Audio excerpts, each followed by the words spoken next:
Dollar से वो मिलने की उम्मीद हो गई है। देखिए आप मैं बिल्कुल थोड़ा सा टच किया, लेकिन एक चीज आपने भी मेंशन किया। फाइन सर, आपको कॉलिंग मेरी क्रिसमस आपको और आपकी पूरी फैमिली को, साथ में आपके जितने भी रिलेटिव्स हैं, आपके अपार्टमेंट के लोगों को, पूरे इस्लामाबाद को, पूरे मेरी क्रिसमस बोलो तो मैं जानबूझ के मेरी क्रिसमस बोल। मेरी से इनका क्या है, ये समझते होंगे कि शादी हो रही है सर, मेरी क्रिसमस इनको समझाएं ना।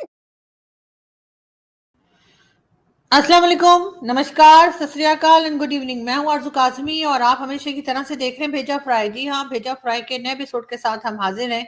मैरी क्रिसमस पे भी लोग मेरे पीछे पड़ जाएंगे, तुम मेरी क्रिसमस क्यों कहती हो, ये भी गुनाह है। आपको पता है क्रिसमस में गुनाह क्या है? वो उसके कहते हैं हैप्पी क्रिसमस बोलो, मैरी क्रिसमस ना बोलो, तो मैं जानबूझ के मैरी क्रिसमस बोलती हूं। मैरी से इनका क्या है? ये समझते होंगे कि शादी हो रही है शायद। मैरी क्रिसमस इनको समझाए ना, मैरी का मतलब है खुश होना। अच्छा, ये उनके नसीब में खुशी नहीं है। सबसे पहले मैं कर्नल दानवीर आपकी तरफ चलूंगी। एक बिलावल भुट्टो ने एक स्टेटमेंट दिया और उसके बाद एक हंगामा मचा आपके यहाँ, बल्कि आपकी एक ट्वीट भी थी जो आपने एक ट्वीट की थी अपना ट्विटर के ऊपर, उसको लेकर, उस स्टेटमेंट को लेकर, और बड़ी सरकास्टिक वे में थी। तो क्या कहेंगे आपके, क्या आपने सोचा या क्या आप लोगों को लगा, इतना हंगामा क्यों है?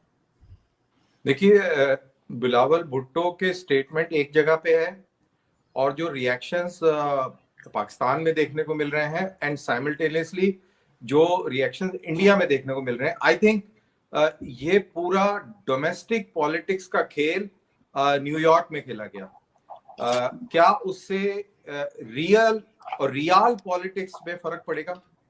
क्या उससे पाकिस्तान की स्टैंडिंग इंप्रूव होगी? क्या पाकिस्तान की इकोनॉमिक सिचुएशन इंप्रूव होगी? क्या इंडिया की स्टैंडिंग और प्राइम मिनिस्टर मोदी की कम होगी?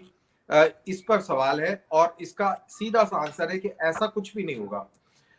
दोनों तरफ, इंडिया के अंदर भी हमने देखा कि कैसे बीजेपी का एहतजाज हुआ, प्रोटेस्ट हुए, और यहाँ भी एक पॉइंट कन्वे करने की कोशिश करी गई विद इन द कंट्री।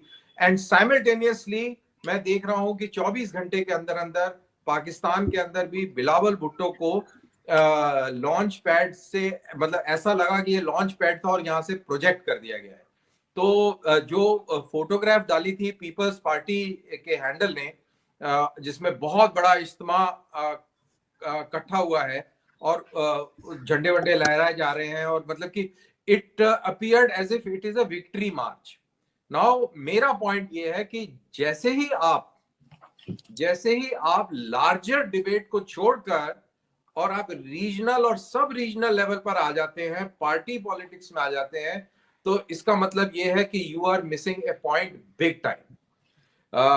तो ये मेरा पॉइंट है और मैं यहां पर भी बात कर रहा हूं कि बीजेपी को इसका ना तो प्रोटेस्ट करना चाहिए था, ना इसके ऊपर कोई कॉग्निसेंस लेना चाहिए था, बिकॉज ये सारी चीजें जो भी बात करी हैं, चाहे वो जयशंकर जी ने करी हो, चाहे वो बिलावल साहब ने करी हो, they are historical things, they are the things of the past. And now when you are talking in United Nations in a different perspective, मेरे ख्याल से वो कॉन्टेक्चुअलाइज नहीं होता है, और जब वो कॉन्टेक्चुअलाइज नहीं होता है तो आप समझ लीजिए कि ये फोकस जो है डोमेस्टिक पॉलिटिक्स की तरफ है। और आरजू जी, मैंने कल आपको बताया था कि जहां तक हमारी पॉलिटिक्स का सवाल है, बीजेपी जो कि राइट विंग पार्टी है, जब बिलावल भुट्टो ऐसा शो करते हैं कि वो इंडियन मुस्लिम्स के हितैषी हैं, तो बीजेपी एंड बीजेपी के जो सपोर्टर्स हैं वो उसको ऐसे प्रोजेक्ट करते हैं कि देखो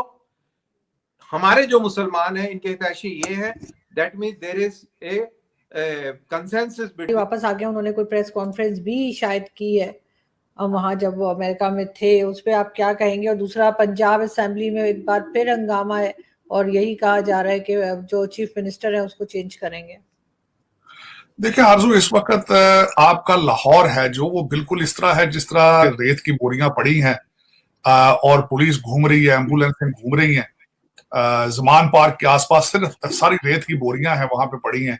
और वहां से एक और भी खबर आई है कि वहां से उनकी वीडियो और ऑडियो लीक हो रही हैं खान साहब की, और वहां पे आज स्पेशल ब्रांच के लोग स्कैन करने गए हैं कि उनके ऊपर जासूसी कौन कर रहा है। वहां के सूरत हाल ये है। गवर्नर हाउस के बाहर भी रेत की बोरियां रख ली गई हैं तोपों टैंकों के साथ हिफाजत करने की कोशिश की जा रही है, दूसरी पार्टी अंदर घुसने की कोशिश कर रही है और खान साहब वहां से हालांकि पैदल चल के भी आ सकते हैं गवर्नर हाउस के बाहर, लेकिन शायद जो फर्स्ट लेडी है उन्होंने कहा होगा कि आज आपका दिन जो है सितारे आपके गर्दिश में, तो वो किसी स्क्रीन के ऊपर तकरीर फरमाएंगे और फिर वही बाजवा साहब की बातें करेंगे और मुझे करने कुछ नहीं दिया गया, मेरे हाथ में कुछ नहीं था, ये है वो है। लेकिन आज मैं जो आरजू आपको कुछ बातें ये कहना चाहता हूं कि सारी मुसीबतों का हल क्या है।